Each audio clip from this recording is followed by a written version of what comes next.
नमस्कार दोस्तों, स्वागत है आपका हमारे फ्रंट लाइन अकाउंटिंग पर, जहां हम ले रहे हैं आधारभूत सिद्धांत। और इसके अंदर अब हमारा एक नया टॉपिक है इंटरेस्ट ऑन ड्राइंग क्लीन। क्या है? यदि असमान धनराशि यानी कि अलग अलग राशि, जब कोई भी पार्टनर्स अलग अलग पैसे अलग अलग तिथि में लेता हो। अभी तक जो हमने क्वेश्चन करे उन सब में कोई भी जो हमारा पार्टनर्स होता था यानी कोई भी जो साझेदार होता था, वो हमेशा एक से पैसे लेता था। 300 है तो 300 रुपए ले रहा है, पर मंथ ले रहा है, तिमाही में ले रहा है। कभी तो प्रथम दिन लेता था, कभी अंतिम दिन लेता था, कभी मध्याह्न। वहां पर अमाउंट जो होती थी एक सी रहती थी, हमेशा वही जो ये अमाउंट एक बार ले ली। लेकिन इस बार जो है क्या है, वो असामान्य है, यानी कि अलग अलग अमाउंट है, अलग अलग धनराशि ले रहा है वो, और अलग अलग तिथि में ले रहा है। तारीखें भी अलग अलग हो रही हैं, लेकिन तारीख वही रहेगी। कौन कौन सी तारीख? 1 तारीख, 15 तारीख, 30 या 31 तारीख। दिन वही है, क्योंकि हमारे कोर्स में 3 तिथि हैं: बिगिनिंग, मिडिल और एंड। प्रथम, मध्य और अंतिम तिथि। तारीख वही रहेंगी, लेकिन धनराशि क्या हो जाएगी, वो अलग अलग। अब इसके लिए क्या करते हैं, इस स्थिति में आहरण की राशि की गणना हम करते हैं गुणनफल रीति से। गुणनफल विधि कौन सी होती है? हम इसे कहते हैं प्रोडक्ट मेथड। बहुत आसान है, सबसे ज्यादा आसान गुणनफल रीति जो है। देखते हैं इसके अंदर क्या करते हैं। जब हम आहरण पर ब्याज निकालते हैं तो एक छोटी सी टेबल बनाते हैं। टेबल बनाने के बाद उसका जो आंसर निकल के आता है, उसे हम बोलते हैं गुणनफलों का योग, और यहां रख देते हैं उस पैसे को। एक छोटी सी टेबल बनाएंगे, जितना भी वो पैसा निकालना होगा उन सबकी कैलकुलेशन कर लेंगे, सबका निकाल लेंगे कितना पैसा निकल कर आया। उस पैसे को बोलेंगे गुणनफलों का योग, यहां लिख दिया जाएगा। मल्टीप्लाई, उसी तरह से जैसे हम पहले करते थे, जो भी प्रतिशत होगी उसे लिख देंगे। फिर मल्टीप्लाई, यहां पर 1/12 करा जाता है। यहां पर फॉर्मूला है कि आपको 1/12 करना होता है। टेबल बनने की वजह से 1/12 करते हैं।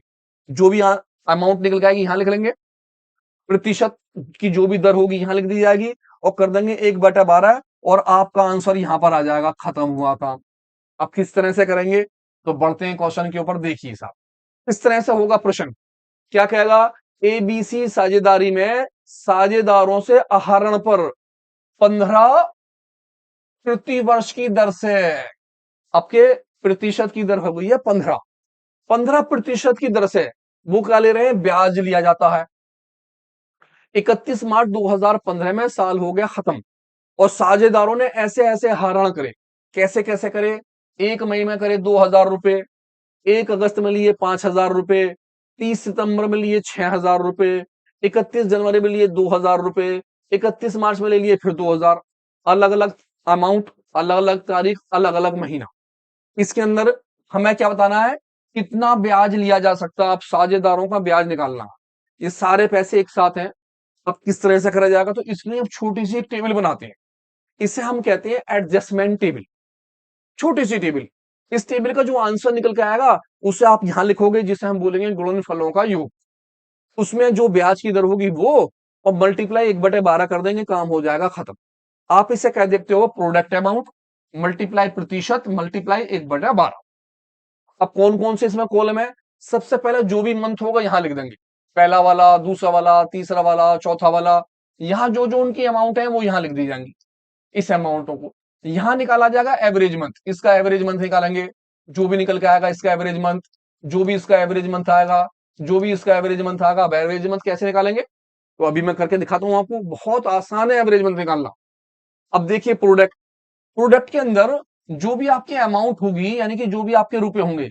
सपोज कीजिए ये कॉलम आपका ए का है, ये कॉलम आपका बी है, ये वाला कॉलम सी है, और ये वाला कॉलम है डी।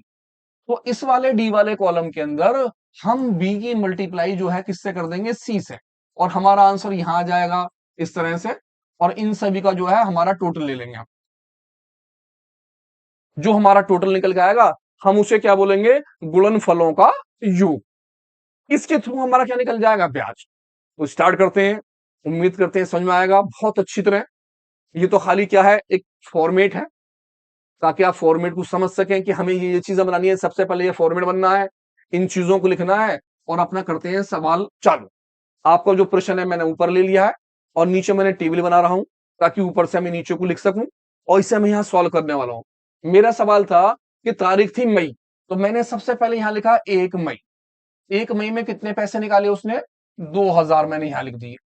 फिर है 1 अगस्त, मैंने लिख दी 1 अगस्त। 1 अगस्त में उसने निकाले 5,000 रुपए, मैंने यहां लिख दिए 5,000। फिर है 30 सितंबर, मैंने लिखा यहां पर 30 सितंबर। 30 सितंबर में उसने कितने पैसे निकाल लिए? 6,000, मैंने यहां लिख दिए। फिर है मेरा 31 जनवरी, मैंने लिखा 31 जनवरी, और 31 जनवरी में उसने कितने पैसे निकाले? 2,000 रुपए, मैंने यहां लिख दिए। और फिर उसके बाद आ गया 31 मार्च, मैंने 31 मार्च में तारीख लिखी और उसकी भी 2,000 रुपए लिख ली। इस तरह से मैंने सभी आदमियों का पैसा लिख दिया, किस किस का कितना कितना पैसा निकला, सारी अमाउंट इतनी इतनी आई। अब काम है एवरेज मंथ का। तो हमें ये देखना पड़ता है कि मेरा जो साल है वो कब खत्म हो रहा है। मेरा साल कब खत्म हो रहा है? 31 मार्च में। तो मैं यहां पर डेट लिख लेता हूं 31 मार्च। अगर वो साल दिसंबर में खत्म होता तो मैं 31 दिसंबर लिख लेता। अब एवरेज मंथ निकालने के लिए मुझे यहां से देखना पड़ता है कि यहां से लेके यहां तक, तो मैं गिनना 1 मई से लेकर 31 मार्च तक। तो मैंने गिनना स्टार्ट करा, मई, जून, जुलाई, अगस्त, सितंबर, अक्टूबर, नवंबर, दिसंबर, जनवरी, फरवरी, मार्च। 3 3 6, 3 3 9, 10 और 11, सारे मेरे महीने हो गए 11 महीने। इस तरह से 11 महीने एवरेज बैठे। अब मैं देखूंगा 1 अगस्त से, फिर 1 अगस्त से लेकर कहां तक? 31 मार्च तक। अब क्या अगस्त से गिनना चालू करेंगे? तो गिना अगस्त, सितंबर, अक्टूबर, नवंबर, दिसंबर, जनवरी, फरवरी, मार्च। 3 और 3 6 7 8। इस बार कितने महीने बैठे एवरेज? 8 महीने। अब अगला महीना कौन सा है? 30 सितंबर। तो फिर मैं 30 सितंबर से गिनूंगा कहां तक? 31 मार्च तक ही। अब सितंबर की क्योंकि 30 है तो सितंबर तो गिना नहीं जाएगा। तो सितंबर के बाद मैंने क्या बोला? अक्टूबर, नवंबर, दिसंबर, जनवरी, फरवरी, मार्च। इस बार मेरे मंथ हो गए कितने? 6। अब इस बार फिर आ गया 31 जनवरी। फिर मैंने 31 जनवरी से 31 मार्च तक गिन लिए। अब क्योंकि 31 जनवरी, तो 31 जनवरी तो नहीं गिना जाएगा।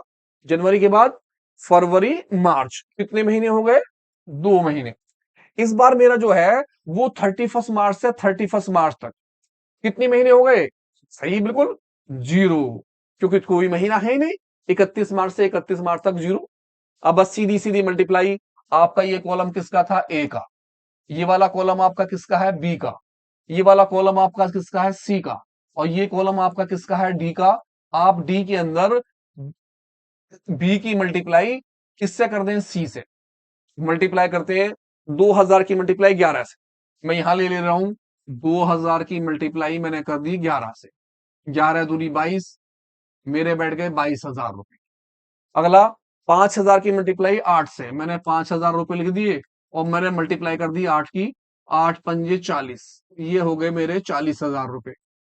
6,000 की मल्टीप्लाई 6 से, यहां लिखा 6,000, और इसकी मल्टीप्लाई 6 से, 6 6 36, 36,000 रुपए आ गए।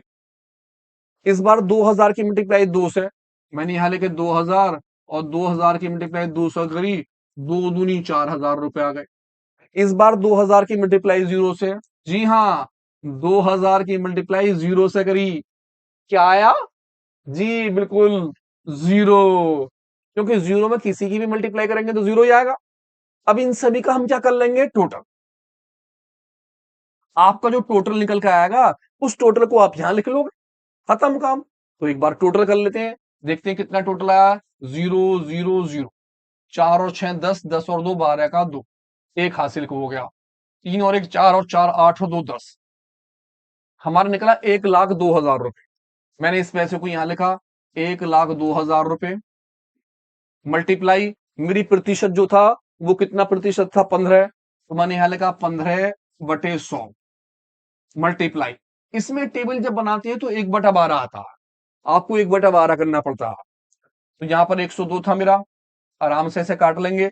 देखते हैं काट के, 1 2, 2 जीरो से 2 जीरो कट गई। अब हमारे पास जो बचा वो बचा कितना? 1020। मल्टीप्लाई 15, और मुझे कितने का भाग करना है इसमें? 12। तो मैं 12 का भाग लेके देखता हूं कितने का। पहले मैं मल्टीप्लाई कर लूंगा, भाग कर लेता हूं, चलो मल्टीप्लाई करते हैं। किसकी? 1020 में 15 की मल्टीप्लाई। तो 15 0 0, 15 दूनी 30 की, 0 हासिल को 3, ये आ गया 3, और 15 निकल गया 15,300 रुपए। 15,300 के अंदर मुझे करना है 12 का डिवाइड। 15,300 में मैंने 12 का कर दिया भाग। 12 एकम 12, बचा 3, उतार लिया फिर 3, 12 दूनी 24, 12 दूनी 24, 24 और 6 9 रुपए आ गए 90। 12 से 90 गया कितनी बार?